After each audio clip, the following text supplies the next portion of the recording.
Normas de prescrição. Bom, como eu já comentei lá no início, a gente tem a denominação comum brasileira, né? Eu falo quando eu comentei lá no início, ela olha porque ela não estava na primeira aula. Mas na primeira aula a gente viu isso, tá? Que existe uma denominação comum brasileira, tem o nome de todos os fármacos. E aí, o dentista, ele tem a competência de prescrever formas farmacêuticas diversas, tá? É uma das nossas competências de uso interno e externo, indicadas para odontologia, tá? Mas a gente pode prescrever tudo. A gente tem dois tipos de receituários mais comuns, que é a receita comum, que é aquela que a gente prescreve com talonário próprio, certo? Como esse. E a gente usa tanto para remédios fármacos referência ao genérico, quanto para magistral, que é 2 vias para manipulação. E a receita de controle especial, que são substâncias de controle especial, certo? E aí que estão na portaria da Anvisa, que é essa aqui, tá? O antibiótico já foi desse tipo e hoje não é mais. Então isso já foi atualizado. A prescrição, ela tem que estar a tinta impressa ou a caneta, certo? Tanto faz. Tem que ter o nome e o endereço do paciente. Tem que ter o modo de usar, data, assinatura do profissional, endereço do consultório e número do conselho. Precisa de carimbo? Não. Tá? Mas tem que ter o número do conselho. O farmacêutico vai dispensar sem um carimbo? Não garanto. Tá? Mas não precisa. O genérico, segundo a RDC 2001, sempre que no SUS você tem que prescrever o genérico. Sempre. Você não pode prescrever fármaco com nome fantasia no SUS. No seu consultório, você pode ficar à vontade de prescrever o que você quiser.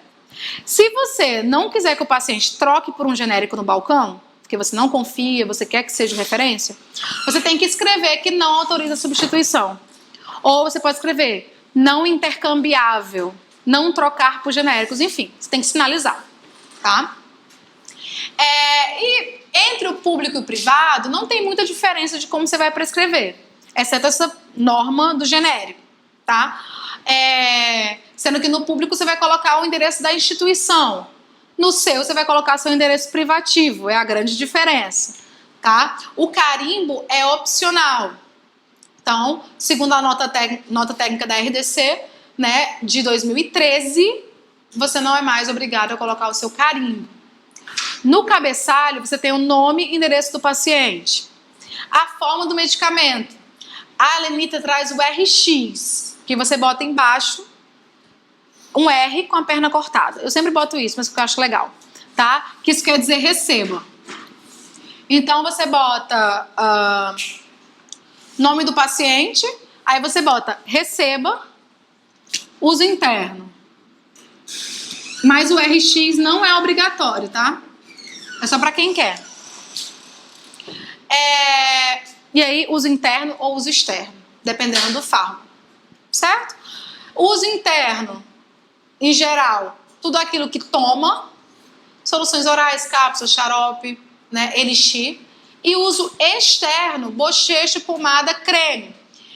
Veja que soluções injetáveis estão como uso externo, certo? No livro da Alenita, ela traz isso. Então, cuidado com a bibliografia. Segundo Lenita, soluções injetáveis são de uso externo. Interno. Sim. Então, tem essa diferença entre os dois. Certo? Subscrição. O nome do medicamento. E aí pode ser genérico ou referência. Concentração. Só é obrigatória quando não for padrão, mas em geral os fármacos têm mais de uma concentração. A oxigênio tem de 500, 750, então você tem que indicar. E a quantidade? 30 cápsulas, 20 cápsulas, 15 cápsulas, uma caixa, tá? Orientação, dose, horário, duração, precaução com relação à medicação, você tem que escrever. Não tomar em jejum, não tomar com alimento. Não engolir. Então, todas as precauções você pode escrever. Mas, cuidados pós-operatórios, por exemplo, dormir com um travesseiro alto, você não pode escrever. Você tem que fazer numa guia separada, certo? E data e assina. Na fórmula magistral, são 2 folhas separadas. Na primeira tem a fórmula, que fica lá na farmácia, e na segunda tem as orientações para o paciente. Tá? O paciente não fica com a fórmula. Quem fica é o farmacêutico, certo? Na receita correta. Sempre anular espaços em brancos. Leitura cuidadosa, ou seja, prescreve e lê com o paciente para ele entender o que você prescreveu. Registrar em prontuário, sempre que prescrever. Então, você pode carbonar e ficar com a cópia no seu prontuário. E nos benzodiazepínicos é interessante que você sempre vai prescrever na notificação de receita tipo B, só que você vai fazer uma receita comum junto para o paciente levar, certo? Porque a notificação de receita fica na farmácia, então ele tem que ter uma comum. A de controle especial, ela vale em todo o território nacional e ela entra aqui tudo que produz modificação nas funções nervosas superiores. Exemplo, fluoxetina, amitriptilina, tá? Mas quem também entra aqui? Celecoxib, tá? Ele também é nessa receita. Então você prescreve 2 vias. Tramadol e codeína, vocês sabem que tem um controle mais especial por serem opioides. Mas na clínica odontológica a gente prescreve naquele de 2 vias. Por quê? Você só precisa usar o talonário de notificação quando é mais do que 100 miligramas. Certo? A gente usa geralmente bem menos do que 65 miligramas, 30 miligramas. Então a gente não chega nessa dose. 100 miligramas por comprimido, tá? Os benzodiazepínicos são na comum, especial, tipo, notificação de receita tipo azul. A gente vai ver isso, B azul. O que acontece? Você tem a comum e a receita especial, certo? E aí você tem uma coisa que se chama de notificação de receita. Por quê? Porque você notifica para a vigilância que você está prescrevendo. Que é aquele talonário que você pega na vigilância. Você não pode imprimir em casa, enfim. Tem todo um sistema, tá? A RDC, né, dos antibióticos, hoje fala que a gente pode fazer um talonário próprio, só que em 2 vias. Vale 10 dias e pode conter outros itens, além do antibiótico, certo? Então tem que ser em 2 vias, não precisa ser mais aquela de controle especial. E vocês têm essa tabela de alguns fármacos que vão nessa receita. Exemplo, amitriptilina, codeína, tramadol, periciazina, celecoxib e todos os antimicrobianos, tá? Dos brancos. Na branca, de controle especial. Só que os antimicrobianos, parênteses aqui, não é necessário, pode ir. Ele só precisa ser em 2 vias, certo? Mas não precisa mais ser a receita especial. Aí, o que mais pega aqui é confundir receita especial com notificação de receita. É a coisa mais confusa e que geralmente é pegadinha. O resto, todo mundo já sabe. Notificação de receita é essa aqui, estalonária. Nem todo mundo já viu e nem teve acesso, porque são medicamentos mais controlados, tá? E aí você tem o tipo A, que é o amarela. Você prescreve morfina, derivados, tá? Anfetaminas. Pode ser usado por nós, principalmente bucomaxilo, que pode prescrever, tem mais uso opioide hospitalar. Então ele pode prescrever, por exemplo. Mas não é de rotina, tá? Em clínica. A gente pode solicitar, mas a gente não é de rotina. E isso é muito regulado. Então não adianta solicitar e ficar passando isso aqui, porque isso é bem controlado. Isso aí não dá para o paciente, não. Isso aí vai para o paciente. Você prescreve uma via, o paciente pega, vai na farmácia e ele fica lá. Tá? Ele não fica com nenhuma via de orientação. Você tem que fazer uma via sozinha, comum, de orientação. Por que frisou benzodiazepínico? Porque é o de interesse. Você prescrever aqui para fazer sedação, o paciente comprar. Só que, em geral, recomenda-se que o dentista tenha no consultório, que o paciente para sedação toma uma vez antes de ir. Ele vai ficar com a caixa inteira e aí, né, você vai prescrever uma caixa inteira para ele tomar uma vez. Então, em geral, você pode se inscrever, pedir, comprar para você, para o seu consultório e ter no consultório. E você dá só um comprimido que o paciente toma antes do procedimento. Tá? Você pode fazer isso. Mas se você quiser prescrever a caixa, você pode. Você tem que ter esse talonário, tá? E aí você pode colocar tratamento para até 60 dias, que não é o nosso objetivo. Mas é tá? tipo de receita comum?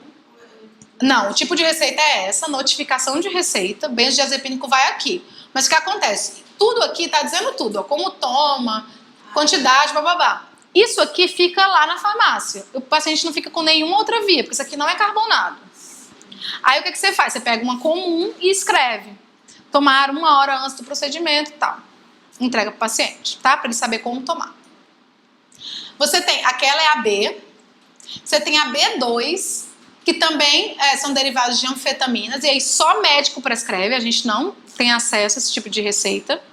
E você tem a C, né, que é a de cor branca, a gente também não prescreve.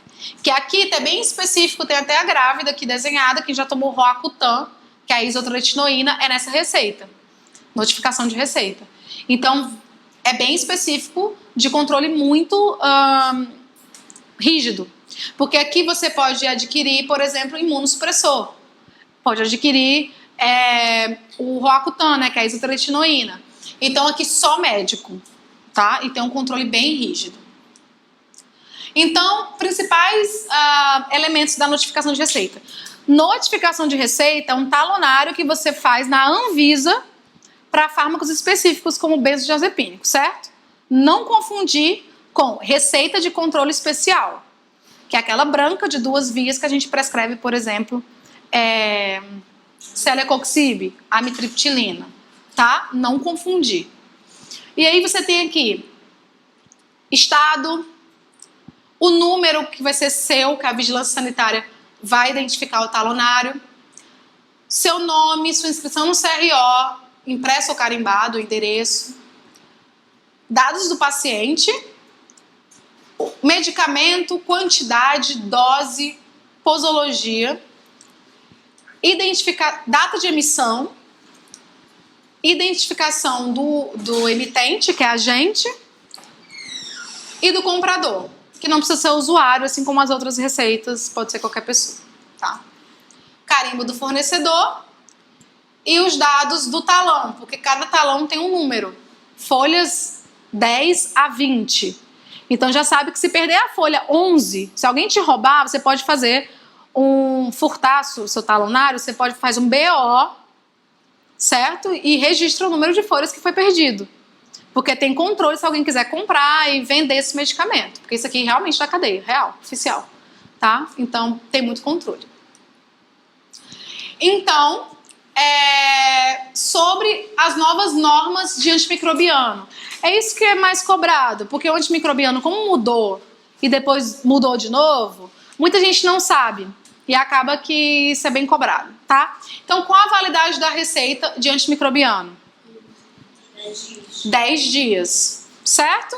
Então, antimicrobiano agora numa receita comum em 2 vias, que vale 10 dias. Frequentemente as pessoas fazem isso. Se não datar, não tem como saber. Só que o que acontece? É errado. Toda receita você tem que datar. Porque o que acontece? Se você chegar no farmacêutico e escrever com uma letra diferente ou com uma caneta diferente, ele pode até não aceitar. Configurar como rasura. Tá?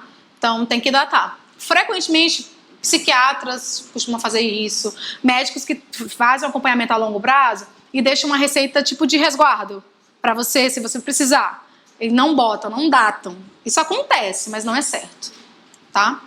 Quais medicamentos que ainda têm que ser prescritos nessa receita de controle especial? Em odontologia, se você for usar, por exemplo, a amitriptilina para DTM, celecoxib, basicamente. Mais nenhum. Porque os antimicrobianos não precisam mais. Só precisa ser 2 vias. Tá? Em relação a normas de prescrição de receita, é correto afirmar que a receita de controle especial é em 2 vias, sendo a segunda de orientação ao paciente e é utilizada na prescrição de medicamentos medicamentos sujeitos a conter sua base de substâncias capazes de produzir modificações das funções gástricas e esofágicas. Então, muda as funções centrais, né? Vocês lembram que eles mudam as funções centrais. A notificação de receita de cor branca, que é utilizada para a dispensação de substâncias retinóicas, imunossupressoras ou anabolizantes, que constam na lista C2, C3 e C5, é de uso exclusivo da área médica. É verdade, né? Na prescrição de antibióticos, a receita deverá ser feita em 2 vias, acompanhada de notificação de receita do tipo A, antibiótico. Não. O que ela faz assim? É a que usa para morfina, é a amarela. A, amarela. B, blue, de azul. Porque, né, enfim. É um macete. No caso de intervenções cirúrgicas que exijam cuidados pós-operatórios, as informações deverão estar contidas na receita. Não pode escrever na receita. As prescrições deverão conter o nome do medicamento, que pode ser genérico ou do fármaco de referência, e só poderão ser feitas para uso odontológico. Não. As prescrições deverão conter o nome do medicamento, que pode ser genérico ou do fármaco de referência, mas elas não precisam ser só para uso odontológico. Elas podem ser relacionadas. Entendeu? Você não precisa de fármacos diretamente relacionados ao uso odontológico. Você pode prescrever... O que eu tô falando? Não, tá certo. Não, tá errado. Tá errado. Você não precisa prescrever diretamente para uso odontológico. Por exemplo, a amitriptilina. Você pode prescrever sedação. Sedação é um uso que não é odontológico. Entendeu? A amitriptilina não, porque é para DTM. Até me confundi. Gente, o que eu tô falando? Volta. Tá muito tarde já. Benzodiazepínico é um uso que não é estritamente odontológico. É para uso em consultório. Mas você pode prescrever. Entendeu? Faz sentido, entendi o que você fala, concordo. Mas a redação é confusa. Não, só que parece lá no início, no que a gente podia prescrever, eu entendi alguma coisa assim, para coisas odontológicas. Não, para uso em odontologia. Ou seja, na especialidade odontologia. Mas o uso não é só odontológico. Entendeu? É meio filosófico. Por quê? Você não usa só para o dente, para as coisas relacionadas ao dente. Você pode usar fármacos sistêmicos. Se o paciente chocar na cadeira, você, em tese, pode reanimar um paciente. Você tem expertise para isso? Não sei, mas você pode. E o que está errado na... Funções gástricas esofágicas. Funções centrais. Tá?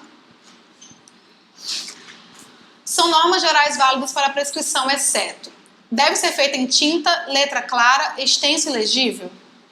Deve evitar rasuras. Exceto o incorreto é sempre, né? Chatíssimo. Receitas geradas em impressoras também são aceitas? O uso de abreviaturas é recomendado? Então, abreviatura COMP, né? No lugar de comprimido, CAP, no lugar de cápsula, não é recomendado, tá? Então, não pode. E por que a prescrição deve ser feita em tinta em medo de forma? Tem que ser de forma. Letra clara de forma. Sim, na lei está escrito isso. Mas, na verdade, ela só precisa ser legível. Ninguém faz letra de forma, a não ser que você digite, né? Então, mas, sim. O receituário para medicamentos manipulados é denominado de magistral. Tá? Vocês entenderam bem a diferença entre controle especial e notificação de receita? Porque é isso que mais confunde. A prescrição de medicamentos deve ser feita preferencialmente pelo nome farmacológico. Qual é o nome farmacológico? É o genérico, né? Por quê? Evita confusões. Há muitos nomes comerciais para o mesmo princípio ativo? Verdade, né? Então, existem muitos nomes comerciais para o mesmo princípio ativo, concordam? Ou discordam? Vocês já não estão concordando, discordando de nada essa hora, né? Facilita a busca de informações sobre o medicamento, inclusive de fontes internacionais? Permite ao paciente a compra de um medicamento de menor custo? Restringe a substituição do medicamento? Não. Aumenta, né? Então, gente, essa parte do Andrade é a parte mais... que gera mais controvérsias. Por quê? É a parte de protocolos nas especialidades. Então, se eu te disser que você vai fazer um concurso do Exército, em que você tem o Carranza com bibliografia de pério, você vai seguir o protocolo preconizado por Andrade? Quem é Andrade na balada para preconizar um protocolo, não é mesmo? Né? Para e pensa. Então, assim, trago porque está no livro do Andrade. Mas, frequentemente, o que cai em protocolos de especialidade são os livros de especialidade. Certo? Mas a gente vai ver, eu vou pontuar as principais coisas que acabam sendo em comum, como, por exemplo, você usar tetraciclina na pério. Isso acaba sendo comum para todas as especialidades. Mas é uma coisa que, quando você tem uma bibliografia extensa de especialidade, como em concurso como aeronáutica, exército, tá? Provavelmente não vai ser isso. Isso é mais provável num concurso de prefeitura cair. Porque o Andrade é um livro mais genérico e acaba sendo cobrado. Mas em concurso de especialista, esquece esse capítulo, tá? Então isso aqui é um aviso inicial, tá? Caso hajam mudanças. Mas todos os protocolos de especialidade foram escritos junto com o especialista. Se vocês lerem um capítulo, os capítulos do Andrade, tem um fulaninho famoso com ele. Tá? Ele nunca não é o McDonald's da odontopediatria, mas é um fulaninho famoso que tem algum livro. Então sempre tem um palpite externo, tá? Mas nunca a bibliografia aqui vai ser de escolha. O que é um protocolo? É um conjunto de normas que padroniza uma conduta. Então o Andrade traz protocolo para endocirurgia, implanto, protocolo para estômato, pediatria. Então você fica assim, né? A pessoa entende de todas as especialidades e cria o protocolo para tudo. Por isso que geralmente não é adotado, tá? O que a gente vai ver um pouquinho? Coisas em comum entre os protocolos. Porque protocolo a gente meio que decora. Então não tem como eu colocar na cabeça de vocês uma decoreba de protocolo.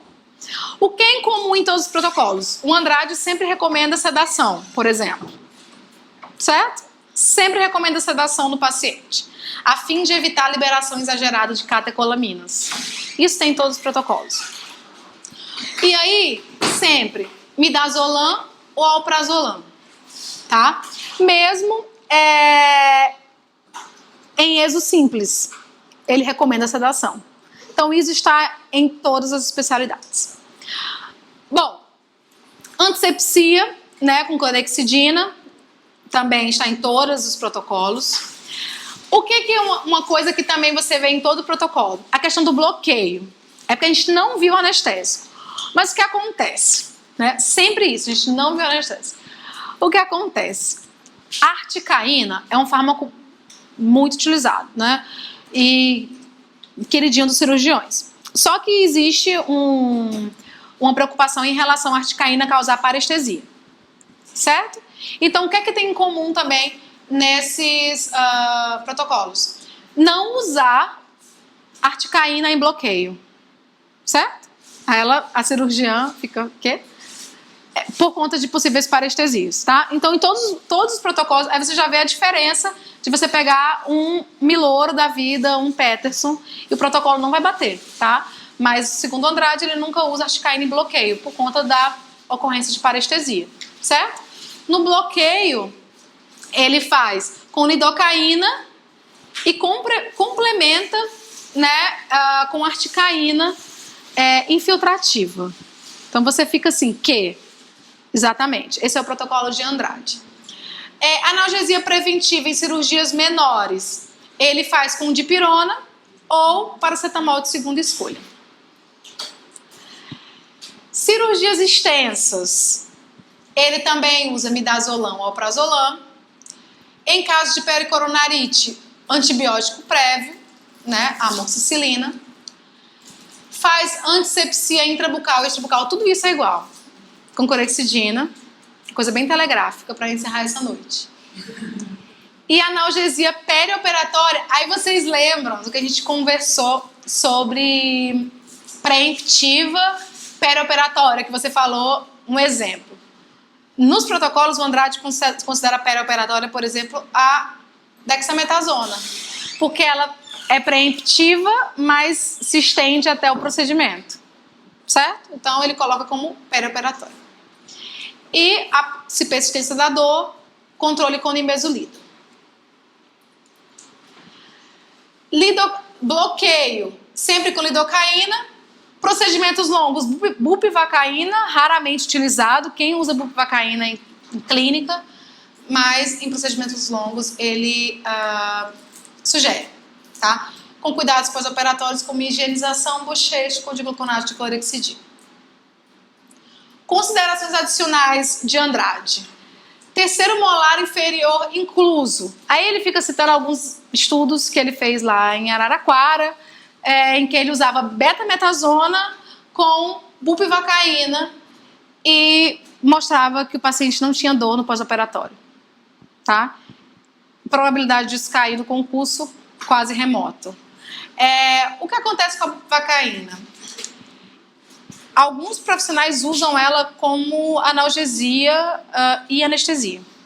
Porque como ela anestesia durante muito tempo, ela tem uma duração muito longa, ela vai para o pós-operatório também. Mas ela tem um efeito rebote de prostaglandinas.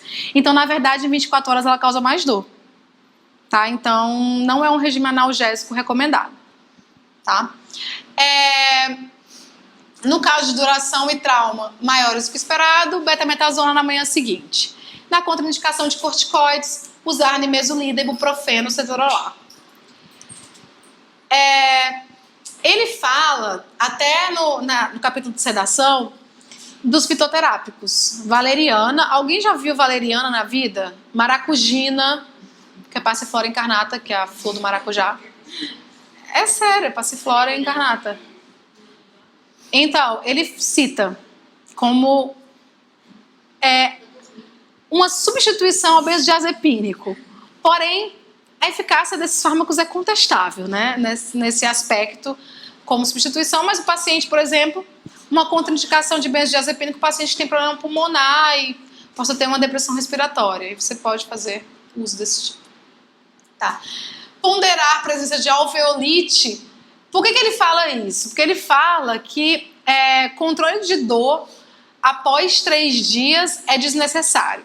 Que se o paciente depois de 3 dias tiver dor, é porque ele está com alveolite. Certo? Tem exatamente isso no livro do Andrade. Ponderar a profilaxia antibiótica e não realizar a cirurgia durante pericoronarite aguda. Então, coisas que estão em qualquer livro de cirurgia. Orientações ao paciente, né? Ele fala de não tomar bebida alcoólica no dia do procedimento, alimentar sem restrições, não fazer atividade física intensa, roupa confortável, tomar medicações, acompanhante chegar com antecedência e, no caso de sedação, o acompanhante dirige. Aí você pergunta, o que isso tem a ver com farmacologia? Então, repouso, o maior tempo possível, ao deitar a cabeça em plano mais alto, evitar a exposição ao sol e atividade física e falar muito. A alimentação líquida pastosa, tudo isso são recomendações pós-operatórias. Água à vontade, não realizar sucção, evitar alimentos que possam ferir a área operada.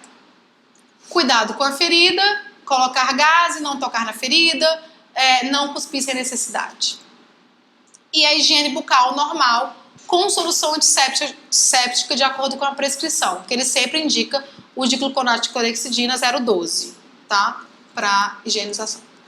Outros cuidados, evitar fumar, não ingerir bebidas alcoólicas, seguir as orientações, não tomar medicamento por conta própria e no caso de dor, edema, sangramento excessivo, voltar ao dentista, além de retornar para remover os pontos. Tá? Ele fala das complicações pós-cirúrgicas. Em relação a esse tipo de complicação, é livro de cirurgia. Por quê? Ele fala da alveolite. Tem vários tipos de protocolos em relação ao alveolite. Cada livro que você olha tem uma coisa diferente. Tem gente que é da escola de não colocar nada no alvéolo. Abre, irriga, limpa e espera cicatrizar. Não colocar nada. Tem gente que bota alveosan, que faz pastinha com benzocaína, que faz pastinha com 1000 coisas e bota lá dentro, tá? Com eugenol. Pasta com eugenol e benzocaína, bota dentro do alvéolo. Certo? O alvéolo é igual à vida. Mantenha o mais simples que você puder. Não coloque coisas desnecessárias nele, né? E o Andrade fala isso, essa questão de não introduzir substâncias no alvéolo, a fim de evitar, né, um transtorno maior para esse paciente. E aí ele fala, isso também indico mais livro de cirurgia para esse tipo de coisa, mas o que ele fala em relação à farmacologia é que o controle da dor pode ser feito com dipirona, tá? Que é uma dor aguda localizada. Aí ele fala dessa pasta, ele fala que não, de preferência não colocar, mas dá uma receita, né? Que é o metronidazol com a lidocaína, essência de menta e um veículo de carboximetilcelulose. Isso aqui é uma pasta que você manda manipular, uma receita magistral. Vocês têm na apostila, se quiserem fazer isso, vocês experimentam, tá? E no caso de pacientes que têm comprometimento sistêmico, usar antibiótico. Na pericoronarite, ele alerta para não intervir durante o procedimento, né? Pericoronarite aguda, como eu já falei para vocês, ela é mais frequente em terceiros molares inferiores e as orientações associar amoxicilina com metronidazol, tá?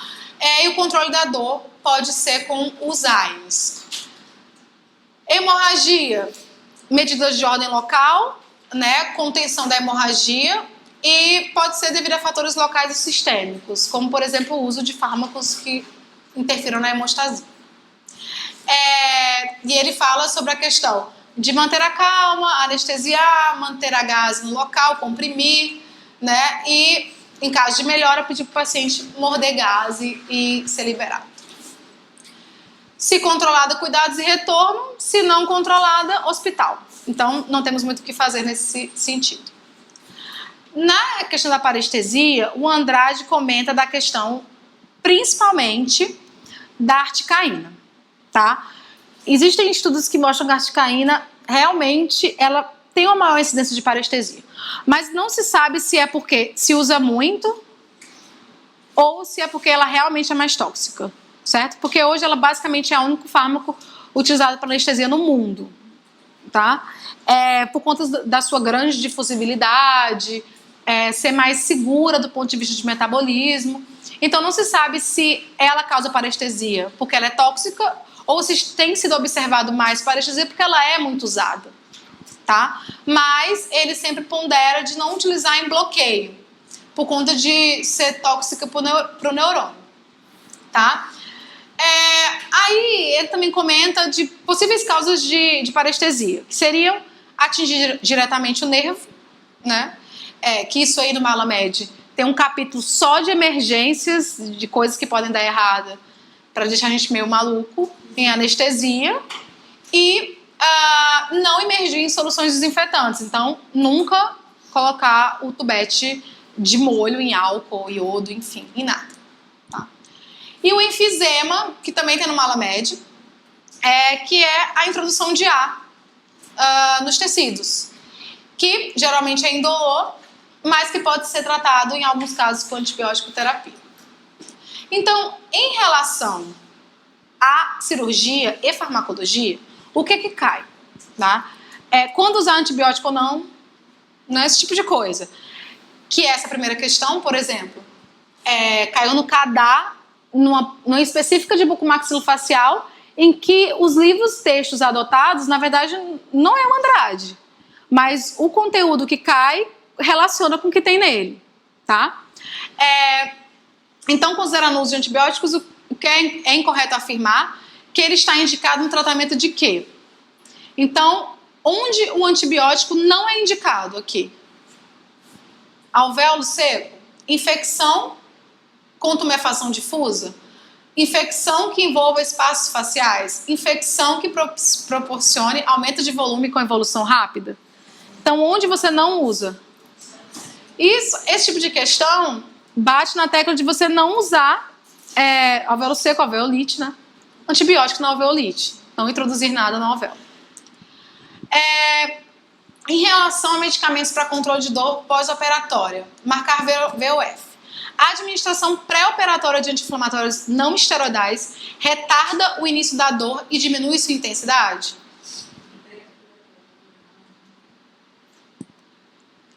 Pode diminuir. É o esquema primordial? Qual o esquema primordial para uso de AINE?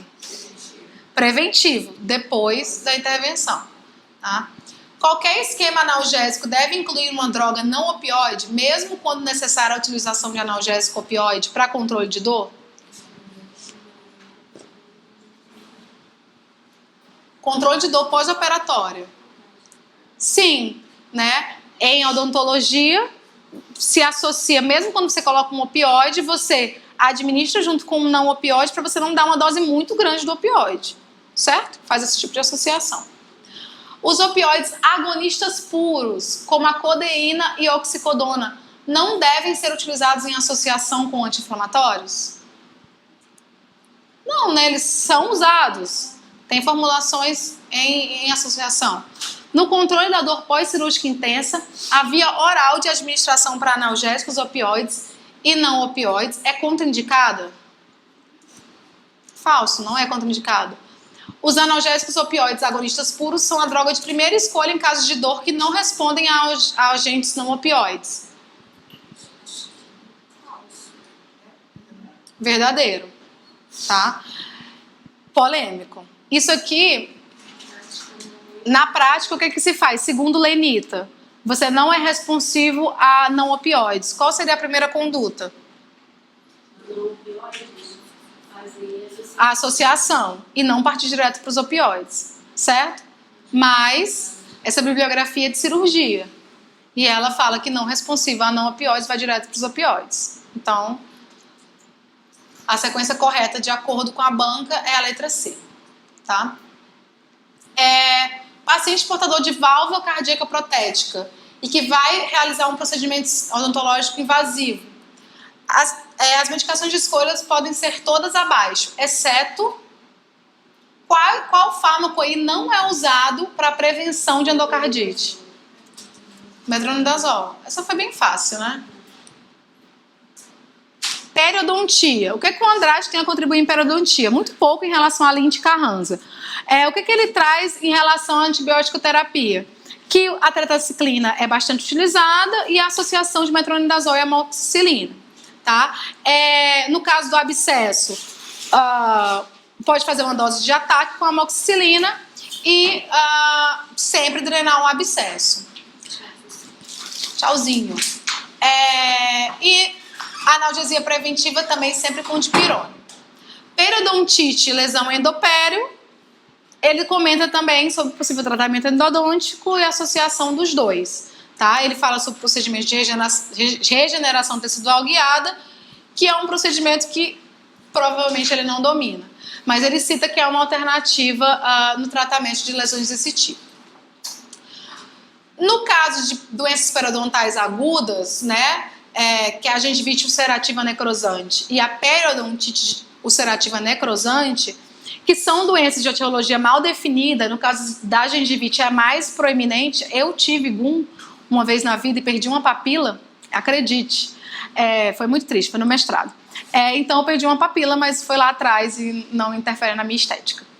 Então o paciente, uma das causas, né, da necrose da margem gengival é o estresse do paciente, tá? Mais frequentemente, nessas doenças, você intervém com fármacos. E quais são os fármacos que você pode intervir? Em geral, o metronidazol. Por quê? São doenças caracterizadas por micro-organismos anaeróbios. Então, o metronidazol, ele age especificamente nesses micro-organismos, tá?